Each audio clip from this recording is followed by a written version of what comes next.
2014ला सत्तेत आल्यानंतर लाल्याला एक विचार पडला की आधीच्या लोकांनी एवढं करून ठेवलं आहे, मला करायलाच काही शिल्लक ठेवलं नाही, तर या आधीच्या लोकांच्या कर्माची फळं त्यांना मी भोगायलाच लावेल, कारण त्यांनी मला करण्यासाठी काहीतरी शिल्लक ठेवायला पाहिजे होतं.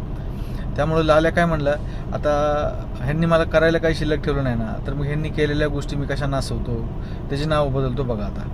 तर मग त्याचाच एक प्रकार म्हणजे काय, तर जो भारतीय दंडसंहिता हा कायदा होता, खरं तर तो स्वातंत्र्यपूर्व काळातला आहे. आता म्हणलं मी एक नवीन कायदा आणतो, ह्याचं नाव बदलतो, आणि म्हणजे मी काहीतरी केलं असं मला जगाला काहीतरी सांगता येईल.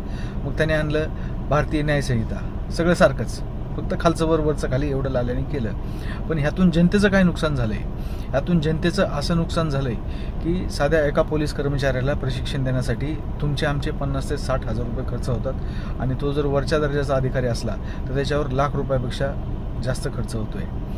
हेच न्यायव्यवस्थेतील न्यायाधीशांचं देखील तसंच आहे, सरकारी वकिलांचं देखील तसंच आहे. या लोकांना प्रशिक्षण द्यावं लागणार, आणि ह्या प्रशिक्षणावर जनतेचे हजारो कोटी रुपये, लाखो कोटी रुपये खर्च होणार आहेत, आणि ह्याला जबाबदार फक्त लाल्या आहे. धन्यवाद.